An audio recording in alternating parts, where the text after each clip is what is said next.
Yang terakhir Ibu Rike, silakan mainkan 5 menit. Nanti kalau sudah Assalamualaikum cukup tambah. warahmatullahi wabarakatuh. Salam sejahtera untuk kita semua. Om Swastiastu, Namo Buddhaya, salam kebajikan rahayu. Yang saya hormati pimpinan dan anggota Komisi 6 DPR RI, yang saya hormati Menteri Koperasi, Wakil Menteri Koperasi, beserta seluruh jajaran Kementerian Koperasi. Terima kasih untuk kehadirannya. Akhirnya kita bisa bertemu membahas sesuatu yang sangat penting. Ini adalah suatu langkah yang progresif kalau menurut saya dalam menyikapi bukan hanya kondisi nasional kita, tetapi secara geopolitik maupun geoekonomi. Bapak izinkan di tangan saya, ini ada buku yang sangat tebal, ya. Ini adalah roadmap pembangunan pertama Indonesia yang disebut dengan Pola Pembangunan Nasional Semesta Berencana. Ini adalah semacam antitesa terhadap berbagai persoalan geopolitik dan geoekonomi saat itu, disusun semenjak tahun 57 hingga tahun 60 begitu, yang terdiri dari tripola pembangunan, pola riset, kemudian pola perencanaan dan pola anggaran. Di dalam roadmap pembangunan semesta berencana ini ada beberapa postulat yang sangat penting menurut saya. Dan saya diperintahkan secara khusus oleh Ibu Megawati Soekarno Putri untuk menganalisisnya dari tahun 2013, dan itu kemudian ditetapkan akhirnya karena ini adalah pondasi pembangunan teknokratik Indonesia termasuk di bidang politik, ekonomi, sosial, budaya, dan seluruh bidang kehidupan. Tahun 2023 akhirnya ditetapkan sebagai memori kolektif bangsa. Saya membaca sesuatu yang sangat penting dan nanti terkait dengan koperasi, bahwa di dalam konsep ini dalam sistem sudah otonomi daerah, berarti sama dengan saat ini. Ya, kita pernah sentralistik, tapi sebelumnya pondasi kita adalah roadmap pertama pembangunan Indonesia adalah desentralisasi dalam perspektif NKRI, otonomi daerah dengan memperkuat democratic rural development. Oleh sebab itu desa menjadi sangat penting, pembangunan desa menjadi sangat penting, dan salah satu hal yang menjadi marwah dari pembangunan desa itu adalah di dalam arsip yang sangat penting ini adalah koperasi desa harus didirikan di setiap desa. Itu sudah ada arsipnya. Nanti boleh kita sharing dan boleh kita diskusi, Bapak. Sehingga menurut saya peran desa kita sepakati bersama menjadi sesuatu yang sangat fundamental di dalam kehidupan berbangsa, bermasyarakat, dan bernegara hari ini dan di masa yang akan datang.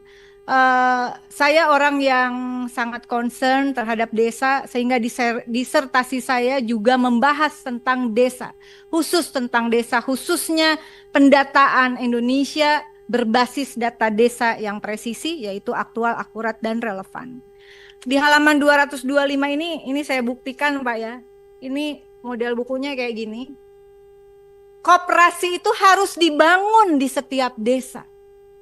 Di sini sudah ada. Jadi saya kurang lebih 10 tahun, artinya lebih mungkin dari 2013, saya memimpikan bagaimana caranya agar ekonomi Indonesia kembali pada hitoh ideologinya, kembali kepada marwah ideologinya. Harus ada koperasi di setiap desa, begitu. Dan saya begitu bersemangat, mungkin dari sedikit orang yang bersemangat dan antusias terhadap lahirnya Instruksi Presiden nomor 9 tahun 2025 tentang Koperasi Desa Merah Putih yang harus dibangun di seluruh penjuru desa di tanah air. Ada kekhawatiran pasti, tetapi menurut saya ini momentum yang tepat dengan desakan geopolitik dan geoekonomi. Dan alhamdulillah kemarin 25 Mei 2025 Presiden Prabowo telah melakukan suatu kesepakatan penting babak baru dalam kerjasama RI Tiongkok. Ya, ini juga nanti barangkali ada korelasinya. 12 MOU kurang lebih terkait penguatan industri, kemudian juga ekonomi, sosial, budaya. Pastinya ke depannya saya berharap ini juga memperkuat koperasi desa.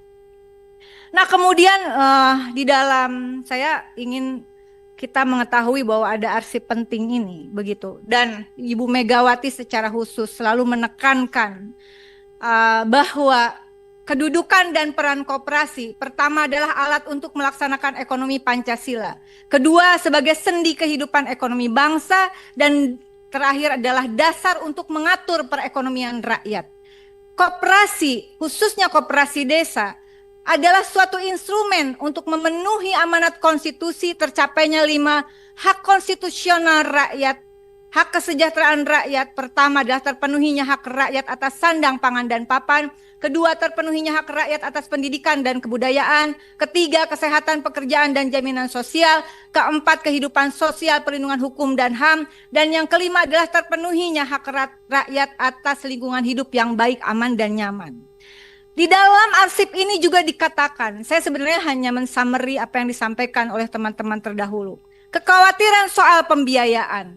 Di dalam arsip semesta berencana dikatakan, pertama, pembiayaan yang bersumber dari pemerintah. Jadi boleh, Pak. Bukan tidak boleh. Pembiayaan yang bersumber dari pemerintah atau badan usaha didasarkan pada asas membantu untuk menolong diri sendiri. Istilahnya disebut to help the people, to help himself. Jadi, biaya dari negara dikeluarkan, tapi kurang lebih untuk meningkatkan penguatan pemberdayaan. Yang kedua adalah tahap awal pembiayaan harus fokus pada pengembangan usaha. Prioritas pada 3 sektor, produksi, distribusi, dan industri. Catatan pentingnya, pembiayaan itu tidak untuk pembangunan fisik. Pembangunan fisik, prinsipnya ini sangat penting, Pak Menteri. Prinsipnya adalah optimalkan apa yang ada. Tadi beberapa teman termasuk lahirnya Undang-Undang Resi Gudang, melahirkan gudang-gudang yang nggak kepake. Kemudian yang ketiga, amanat dari para pendiri bangsa kita. Pemerintah melakukan gerakan koperasi nasional, disertai pendidikan tentang koperasi, terutama bagi pemerintah daerah dan pemerintah desa, termasuk politik anggaran dalam APBD dan APBDes. Boleh Bapak kalau mau tepuk tangan? Ini tepuk tangannya, penyusunnya adalah 513 orang anggota MPR RI pertama dan 600 pakar dari berbagai bidang keilmuan dari seluruh Indonesia. Kita aplaus untuk mereka yang sudah meletakkan fondasi dasar ekonomi. Oleh karena itu saya tidak akan berpanjang lebar. Mengingat Undang-Undang Dasar Negara Republik Indonesia 1945. Kedua, mengingat TAP MPR nomor 16 tahun 1998 tentang politik ekonomi dalam rangka demokrasi ekonomi. Ketiga, Undang-Undang tentang Pemda. Keempat, Undang-Undang tentang Desa. Kelima adalah Inpres nomor 9 tahun 2025 tentang percepatan pembentukan Koperasi Desa Kelurahan Merah Putih. Kemudian yang keenam ada surat edaran Menkop nomor 1 tahun 2025 tentang cara pembentukan koperasi dan merah putih. Hendaknya kita tidak meninggalkan spirit dari Asta Cita. Nomor 2, bahwa keberadaan koperasi desa ini adalah untuk memantapkan sistem pertahanan dan keamanan negara juga, karena kita menganut sistem pertahanan rakyat semesta dan rakyat itu adanya di desa dan kelurahan. Kemudian mendorong kemandirian melalui swasembada pangan, energi, air, aircraft, ekonomi hijau dan biru. Dan yang keenam adalah membangun dari desa dan dari bawah untuk pemerataan ekonomi dan pemberantasan kemiskinan. Berdasarkan arsip sejarah dan berdasarkan prinsip-prinsip konstitusional yang kita yakini dan menjadi sumpah jabatan kita bersama. Dalam rapat yang berharga ini, izinkan saya merekomendasikan beberapa hal. Pertama, mendesak dan meminta Kementerian Koperasi untuk menyusun roadmap koperasi merah putih, hulu, tengah, dan hilir, termasuk mitigasi resiko. Kedua, pendataan desa yang akurat, aktual, dan relevan, menyangkut kondisi kebutuhan dan potensi real desa, sehingga perlu kiranya berkoordinasi dengan Kementerian Desa. Yang ketiga adalah terkait skema pembiayaan, menyusun skema pembiayaan yang bersumber dari pemerintah pusat, daerah, dan desa, serta dari badan usaha, negara maupun swasta, serta mitigasi resiko dari pembiayaan ini. Yang keempat, mendesak Kementerian Koperasi bekerja sama dengan kementerian lain yang ditugaskan, 13 kementerian Bapak kalau saya tidak salah, betul?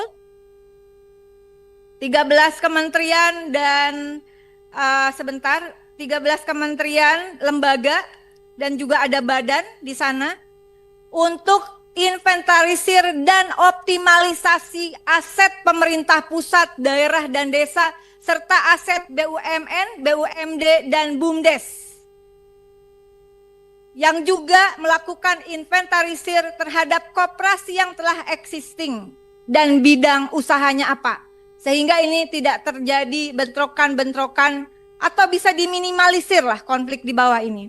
Yang kelima adalah mendesak Kementerian Koperasi fokus usaha koperasi sesuai dengan amanat para pendiri bangsa kita. Di bidang produksi, distribusi, dan industri, terutama 5 bidang industri yang menjadi penting juga produksi dan distribusinya, yaitu pertama, sandang, pangan, dan papan. Kedua, energi khususnya energi terbarukan. Ketiga, bahan baku industri. Keempat, farmasi dan obat-obatan tradisional, serta pariwisata. Keenam, mendesak Kementerian Koperasi untuk melakukan harmonisasi peraturan perundang-undangan yang berkorelasi dengan pembentukan dan penguatan koperasi, termasuk evaluasi terhadap draft perubahan Undang-Undang Nomor 25 Tahun 1992 tentang perkoperasian yang sedang dalam proses pembahasan dengan DPR. Perlu dievaluasi, kalau perlu ditarik lagi, tarik lagi, Pak. Apakah ini sudah secara sinkron? Sudah secara sinkron. Pak Sekjen, mohon perhatiannya, karena apabila dikehendaki, sesmen ya, apabila dikehendaki kemudian koperasi menjadi instrumen pula agar terjadinya penyaluran subsidi negara yang akurat dan tepat, saya kira harus juga ada harmonisasi dengan peraturan perundang-undangan, khususnya Perpres terkait beberapa subsidi yang itu sudah ada, Pak. Karena kalau tidak, apa yang dikhawatirkan oleh teman-teman Komisi 6 yang sudah bicara terdahulu, saya kira akan berakibat fatal, ya. Itu saja yang saya sampaikan, cukup panjang, tetapi karena saya terlalu bersemangat. Ini momentum kita semua. Ini bukan hanya persoalan kehendak orang per orang. Ini adalah suatu kehendak bersama. Dan ini harus menjadi gerakan nasional. Gerakan kita semua. Ini momentumnya. Mumpung langsung dikeluarkan instruksi presidennya, tinggal implementasinya. Kawal semua pihak. Bahwa koperasi Desa Merah Putih, Bapak. Makanya saya bilang, Pak Menko, fokus Pak, fokus. Hal-hal yang tidak menyangkut koperasi desa bisa diwakilkan, Bapak tanggapi, wakilkan Pak. Jadi Bapak nggak keselip lidah. Dan ini sangat penting karena ini adalah hajat besar Pak Menko. Hajat besar Pak. Jangan sampai gagal Pak. Momentum tidak datang 2 kali Pak. Ini legacy Pak. Kalau berhasil ini menjadi legacy untuk bangkitnya ekonomi Indonesia. Kalau tidak berhasil, ini jajaran Kementerian Koperasi adalah orang yang paling bertanggung jawab dunia akhirat. Ya. Kalau ini sampai gagal. Betul Pak. Jadi mari kita bersemangat dan tolong terakhir tadi pesan juga dari Ibu Ketua, libatkan kami sebentar lagi reses dalam sosialisasi, setidaknya infokan Pak. Jadi kami bisa hadir untuk daerah-daerah pemilihan kami.